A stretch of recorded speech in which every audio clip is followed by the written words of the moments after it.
Videos nicht so der Burner sind. Ja. Aber ich freue mich, wenn da eine kleine Community dabei ist, der das gefällt. Genau, aber jetzt geht's wirklich los. Ich glaube, ich mache da Timestamp dann rein, wo es wirklich losgeht. Ja, ich bin auch unsicher, ob ich das nächste dann vielleicht nicht in Softspoken mache, weil Vorlesen geht echt hart auf den Hals. Aber ja, wir schauen jetzt einfach mal ganz spontan.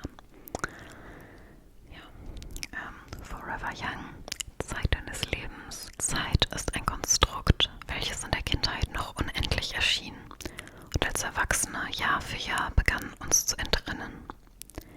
Weißt du noch, wie wir als Kinder die leere Capri-Sonne aufpusteten und sie dann platzen ließen, Salzstangerl unsere Zigaretten waren, mit denen wir uns cool fühlten? Als wir bis zum Sonnenuntergang draußen blieben und voller Dreck an den Kleidern nach Hause kamen. Wie wir während der Autofahrt die Regentropfen beim Runterfließen beobachteten und dabei in unserer ganz eigenen, perfekten Welt waren. Ich erinnere mich noch an die Zeiten, wo die Treppe in meiner Fantasie ein steiler Berghang war, an dem ich mich hochhangeln musste, um in mein Zimmer zu gelangen. Die fantastischen Dinge, die wir uns ausdachten, um Tag für Tag neue Abenteuer zu erleben. Dann wurden wir älter und unsere Fantasie verblasste immer mehr durch den Alltag des Schullebens. Wir entfernten uns langsam von unserer heilen Welt und schmiegten uns in die Welt der Erwachsenen ein. Eine Welt, in der Angst eine wichtige Rolle spielt. Die Angst vor neuen Begegnungen, Herausforderungen und vor allem die zu versagen. Wir versuchen zu lernen, um gegen diese Ängste anzukommen. Die Schulen wollen uns Wissen eintrichtern, damit wir ein weiteres Glied der Gesellschaft werden. Träume werden zu Pflichten gegenüber dem System und unseren Eltern. Um das alles zu überstehen, braucht es Mut. Und diesen Mut wirst du hier vielleicht finden. Nun werde ich dir meine Geschichte erzählen. Du wirst Einblicke in meine Gedanken, Gefühle und auch Ängste bekommen. Ich hoffe, du wirst dich mit manchen meiner Erfahrungen identifizieren können. Vielleicht wirst du sogar manche meiner Entscheidungen in Frage stellen.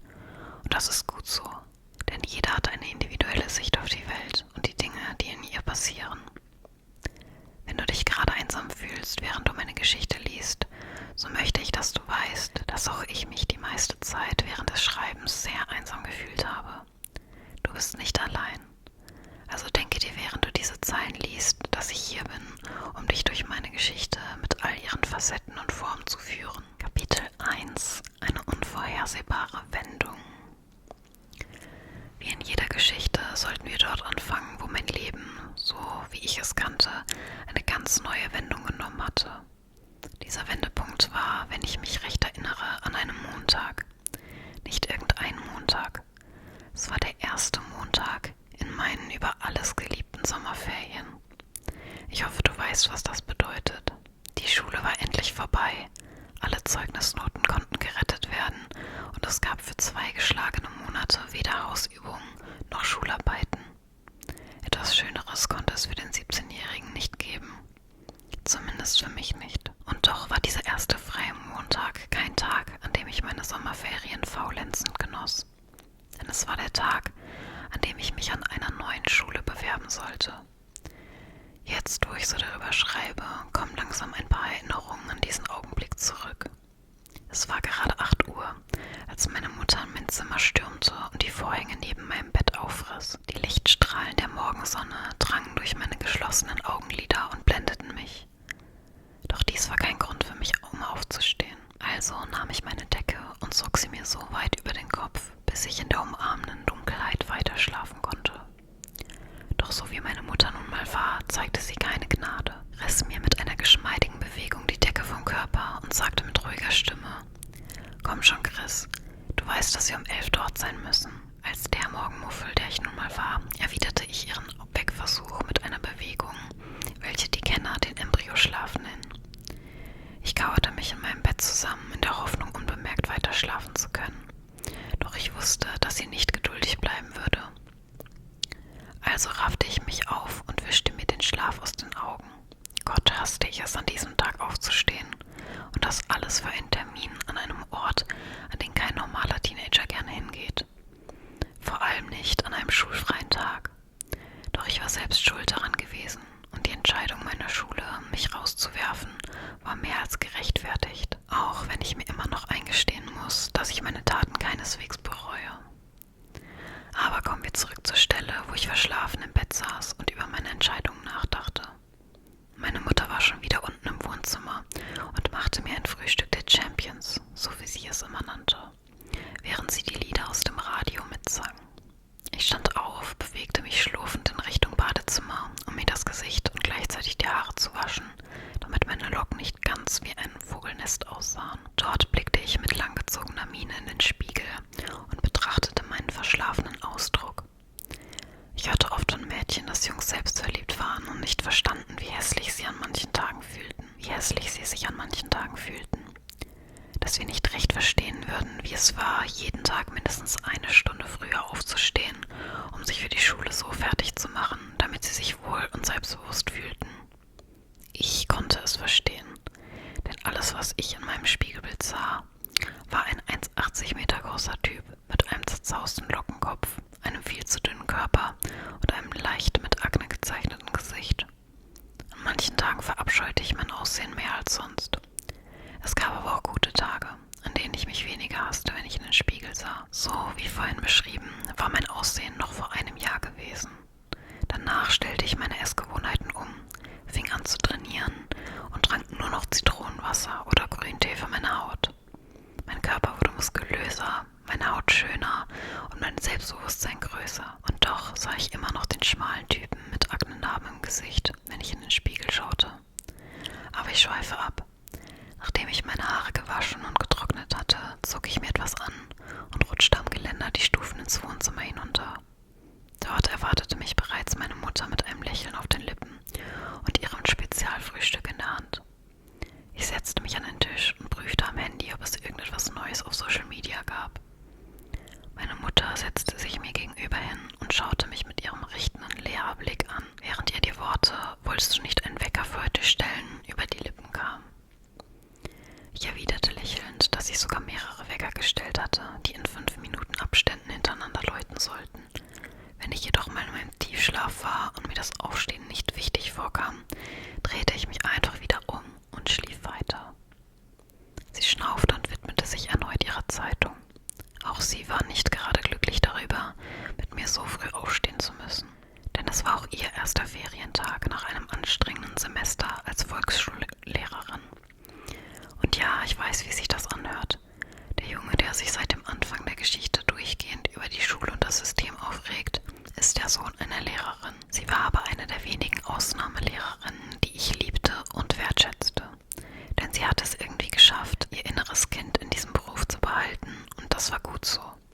Sie unterrichtete gelassen und dennoch fokussiert und bekam es hin, dieselbe Arbeitshaltung an ihre Schüler weiterzugeben. Aber genug der Prahlerei. Es war ja nicht so, als hätte sie nicht auch mal ein paar schlechte Tage gehabt. Ich starrte noch immer auf den Bildschirm meines Handys und versuchte so gut es ging, die Gedanken rund um das Vorstellungsgespräch auszublenden. Aber egal, was für Videos oder Beiträge ich mir ansah, ich konnte einfach nicht aufhören, darüber nachzudenken, wie die Sache heute ablaufen würde. Ich meine, ganz ehrlich, es ist schlimm genug, die Hälfte deines Lebens in der Schule zu verbringen. Da macht die Vorstellung eines Aufnahmegesprächs die ganze Sache nicht besser. Je mehr ich darüber nachdachte, desto nervöser wurde ich. So nervös, dass ich am liebsten wieder in mein Zimmer gegangen wäre und mich unter der noch vorgewärmten Decke verkrochen hätte. Ich glaube, es wäre besser, wenn ich alleine hinfahre, sagte ich zu ihr, während meine Augen immer noch am Bildschirm hingen. Warum auf einmal der Drang, die Sache alleine zu machen? Fragte sie mich mit einem leicht höhnischen Unterton. Ich werde dich schon nicht bei deinem ersten Gespräch blamieren, Chrissilein.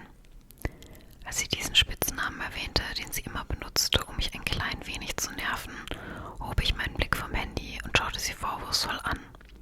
Genau wegen solcher Bemerkungen würde ich lieber allein hinfahren. Ach komm, Chris, du weißt, dass ich dich damit nur aufziehe. Du musst ein bisschen lockerer werden, sonst denkt Rektor Togler noch, dass ich dich zu einem verkrampften Teenie erzogen habe und wir beide wissen, dass das nicht so ist. Stimmt's? Ganz ehrlich, mit dieser doofen Art schaffte sie es immer wieder, dass sich meine unruhigen Gedanken verflüchtigten. Aber das konnte ich natürlich nicht zugeben, sonst jetzt hört sie nie damit auf. Mit nachgiebiger Miene kam ein einfaches „Na schön, fahren wir" über meine Lippen. Sie grinste, sprang dabei mit wenig Mühe auf und nach ein paar Minuten waren wir schon aus der Tür raus. Es war ein schöner Tag. Die Morgensonne strahlte mir aufs Gesicht und gleichzeitig wehte eine leichte Brise durch meine Haare. Es war noch ruhig draußen, wahrscheinlich weil wir die einzigen waren, die sich am ersten Ferientag so früh auf die Socken machten. Die Strecke war zu meinem Pech mit dem Auto nicht weit. Ohne Verkehr brauchten wir nur 15 Minuten vom Randbezirk in den inneren Bezirk. Ohne Verkehr brauchten wir nur 15 Minuten vom Randbezirk in die inneren Bezirke. Ich war kaum in den inneren Bezirken, geschweige denn überhaupt von meiner gewohnten Umgebung weg gewesen, und es fühlte sich so an, als wäre ich in einer komplett anderen Welt, ein Ort, an dem ich mich weder zurechtfinden noch klar denken konnte. Wir hatten noch etwas Zeit. Darum gingen wir ein bisschen herum und schauten uns die fremde Gegend rund um die Schule an. Nicht weit von dem Gebäude und der U-Bahn war eine kleine Oper. Nicht besonders prunkvoll wie die in der Innenstadt, aber trotzdem schön faszinierend anzusehen. Etwas weiter die Straße runter stand ein riesiges Eventgebäude, genau gegenüber die Schule, in der ich in ein paar Minuten mein Aufnahmegespräch haben würde. Aus der Nähe betrachtet war das Gebäude nicht sehr eindrucksvoll, einfach nur ein in die Länge gezogenes Ziegelhaus. Das konnte vielleicht daran liegen, dass die Schule früher mal eine Fabrik gewesen war. Aber wer war ich schon, um das Aussehen eines historischen Gebäudes zu bewerten? Wir standen vor dem stählernen Eingangsbereich und ich fühlte, wie mir langsam mulmig in der Magengegend wurde. Gleich war es soweit. In wenigen Minuten würde ein Gespräch über meine noch unklare Zukunft entscheiden. Also dann, bist du bereit reinzugehen? Bringt es was, wenn ich Nein sage? Ich denke eher nicht, entgegnete sie mir mit einem weichen Lächeln auf den Lippen. Also, dann bin ich wohl bereit, erwiderte ich mit kalter Miene und öffnete die grüne Metalltür, welche ins Gebäude führte. Drinnen sah es deutlich angenehmer aus. Direkt hinter dem Eingang befand sich ein großer, aus Ziegelmauern bestehender und mit rotem Wein bedeckter Innenhof, welcher sowohl als Parkplatz für die Lehrer als auch als Pausenplatz für die Schüler diente. Wir gingen die Stiegen hoch, die sich rechts neben dem Eingang befanden. Die Wände dort waren voller Modeskizzen und Projektbilder diverser Klassen. Auf den Bildern waren verschiedene Reisen oder Veranstaltungen zu sehen, an denen die Klassen teilgenommen hatten. Als wir den Gang entlang gingen, war ich von den Projekten so fasziniert, dass meine Aufregung für einen kurzen Moment vergessen war. Naja, so lange, bis wir letztendlich vor der Direktion standen. Als ich vor der gläsernen Tür stand, an der Direktion und Administration geschrieben stand, kamen die Angstzustände mit voller Wucht zurück. Mein Herz pochte wild, meine Handflächen begannen zu schwitzen und meine innere Stimme fing an, langsam durchzudrehen. Meine Mutter bemerkte das, strich mir über den Rücken, klopfte an die gläserne Tür, flüsterte mir, du schaffst das, ich glaube an dich, und wenn es nichts wird, haben sie einen weitaus größeren Verlust gemacht als wir, ins Ohr, öffnete die Tür, beförderte mich mit einem leichten Schubs in den nächsten Raum und schloss sie wieder hinter mir. Da saß er, ein großer, schlanker Mann mit Anzug und Krawatte hinter einem Schreibtisch, auf dem sich ein Berg von Unterlagen häufte. Als ich reinkam, hatte er mich wohl kaum bemerkt, denn er blickte weder auf, noch kam eine andere Reaktion. Jetzt bleibt dir nur eins zu tun, Chris, und das ist, Selbstbewusstsein vorzutäuschen. Während ich das dachte, kamen die Worte, »Guten Morgen, Rektor Togler«, mit recht gelassener, aber auch leicht zittriger Stimme aus meinem Mund. Nachdem ich das sagte, blickte er von seinem Schreibtisch auf und richtete seine Augen mit voller Aufmerksamkeit auf mich. »Ah ja, der junge Herr Christopher Andersen, richtig. Setz dich, Junge, und mach es dir gemütlich.« »Das ist richtig«, entgegnete ich und setzte mich auf den Sessel, der gegenüber des Rektors stand. »Also, Christopher, ich hoffe, ich darf dich so nennen. Wenn Herr Andersen dir lieber ist, dann nenne ich dich so.« »Sie können mich Chris nennen«, entgegnete ich mit einer immer noch zittrigen Stimme. »Nun, Chris, wie ist dein erster Eindruck von unserem Schulgebäude? Und ich will kein gelogenes Wort hören. Ich erkenne so etwas sofort, weißt du?« Als er das sagte, fokussierte er meine Augen mit einem starren Blick. »Nun ja, es ist halt ein altes Fabriksgebäude, aber die aufgehängten Bilder sehen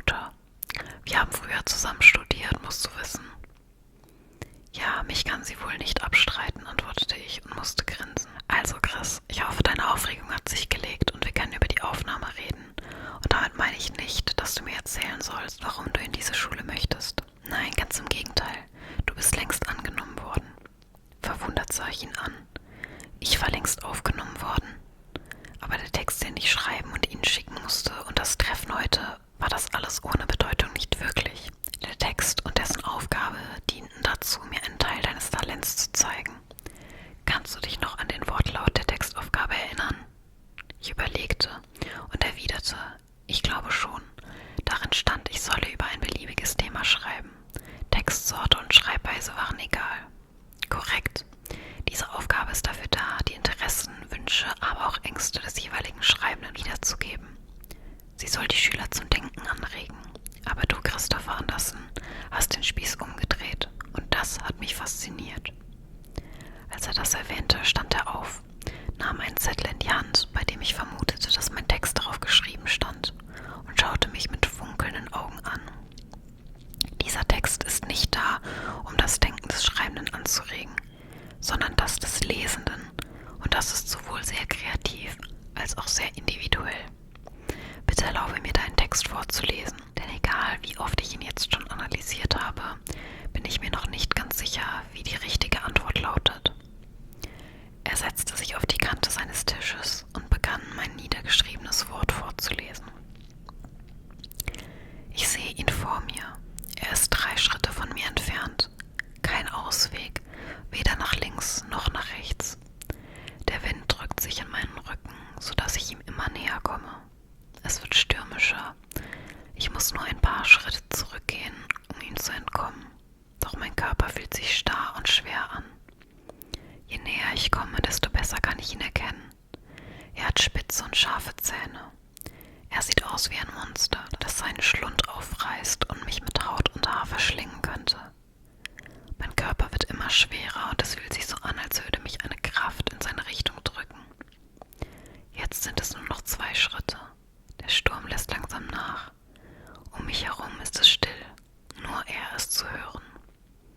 Sein Pfeifen und Dröhnen, als würde er mich zu sich rufen. Er verhöhnt mich, doch ich kann mich ihm nicht entgegenstellen. Ein Schritt und die Sicht zu ihm wird immer klarer. Ich kann ihm nicht entkommen, nicht allein. Mein Körper gehorcht mir nicht. Ich will meine Augen schließen, damit ich ihn nicht sehen muss, aber ich kann nicht. Ich stehe jetzt genau vor ihm. Der Wind hat sich gedreht und drückt mir nun gegen die Brust. Sein Pfeifen wird immer lauter und die Verhöhnung stärker. Ich beuge mich über ihn. Es gibt keinen Ausweg, keine Hoffnung oder Aussicht auf Hilfe. Mein Körper wird leichter. Ich spüre eine Hand auf meiner Schulter, aber sie zieht mich nicht weg. Nein, ganz im Gegenteil. Sie drückt mich gegen ihn. Fester und immer fester. Ich falle.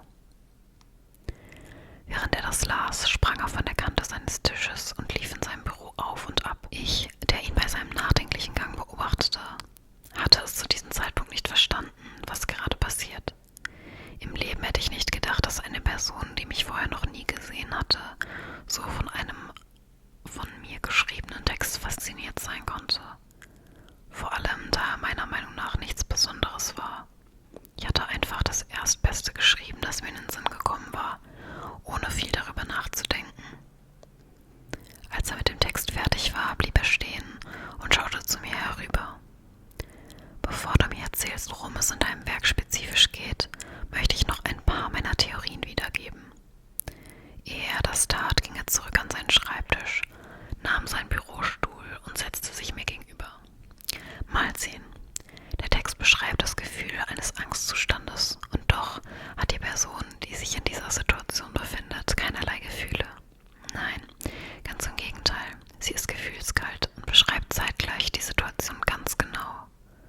Du hast während des Schreibens einige Allegorien benutzt. Deswegen kann man nicht genau sagen, ob du mit dem Szenario, das du hier beschrieben hast, etwas Reales widerspiegelst oder es nur in unserem Kopf stattfindet. Zuerst dachte ich an eine Bestie, einen Kraken vielleicht, der dabei ist, dich von einem Schiff zu ziehen und zu verspeisen. Das kam mir aber nicht richtig vor, also dachte ich beim zweiten Lesen an die Verkörperung des Todes und dessen Begegnung mit dir. Also Chris, sag mir, habe ich den Text richtig interpretiert oder tappe ich ganz im Dunkeln? Während er diese Frage stellte, reichte er mir meinen Text und schaute mich mit seinen fokussierten braunen Augen an. Ich spähte auf das Blatt Papier und bemerkte, dass der Direktor seine Annahmen mit rotem Stift neben meinem Text geschrieben und sie mit Pfeilen zu der jeweiligen Zeile versehen hatte. Ich grinste. Tut mir leid, Herr Direktor. Obwohl Ihre Theorie mit dem Tod ziemlich plausibel und auch recht logisch klingt, habe ich etwas ganz anderes damit beschrieben.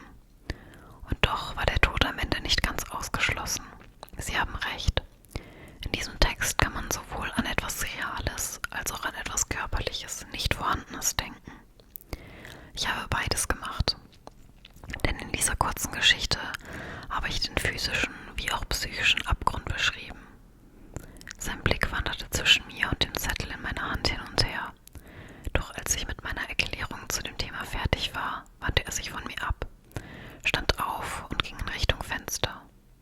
Von dort aus hatte er einen direkten Blick in den Innenhof, der zu dieser Zeit völlig leer war. Trotzdem starrte er auf die Weinranken, die sich über die ganze Hauswand ausgebreitet hatten, und sagte mit nachdenklicher Stimme: Ein Abgrund, eine Klippe, die hinaus aufs offene Meer führt, mit Felsen, die aus dem Wasser wie Zähne aus einem Bestienschlund ragen. Sehr interessant, Christopher. Darauf wäre ich nicht gekommen, obwohl es jetzt so offensichtlich klingt. Er drehte sich wieder von seinem Fenster weg und setzte sich hinter den mit Blättern versehenen Schreibtisch. Hast du schon eine Idee, was du in Zukunft machen willst? Würdest du gerne studieren, eine Ausbildung machen oder gar etwas anderes? Seine Stimme wurde ernst. Ich hätte wissen müssen, dass so eine Frage kommen würde. Und egal, wie sehr ich auch darüber nachdachte, fiel mir nichts Bestimmtes ein. Genauso sagte ich es ihm auch, denn ganz ehrlich, wie soll man mit 17 Jahren wissen, welchen Beruf man in Zukunft ausüben will? Vor allem, wenn man davor nur in der Schule war und keine wirklichen Erfahrungen mit all den Berufen, die es auf unserem blauen Planeten gab, gesammelt hatte. Genau diesen Satz zitierte ich auch Herrn Tokler, und zu meinem Erstaunen gab er mir in dieser Hinsicht recht. Ich habe ein spezielles Angebot für dich, welches dir meiner Meinung nach gefallen könnte. Es gibt seit vorigem Jahr ein neues Projekt, das speziell für unsere und diverse andere Tourismusschulen in Österreich konzipiert wurde. Ein Internat auf einer Tourismusinsel in der Nähe der Insel Malta. Dort verbringen die Schüler ein ganzes Jahr und belegen neben den 4 Hauptfächern Deutsch, Mathe, Englisch, Rechnungswesen noch diverse Wahlfächer, die zu den jeweiligen Schülern passen.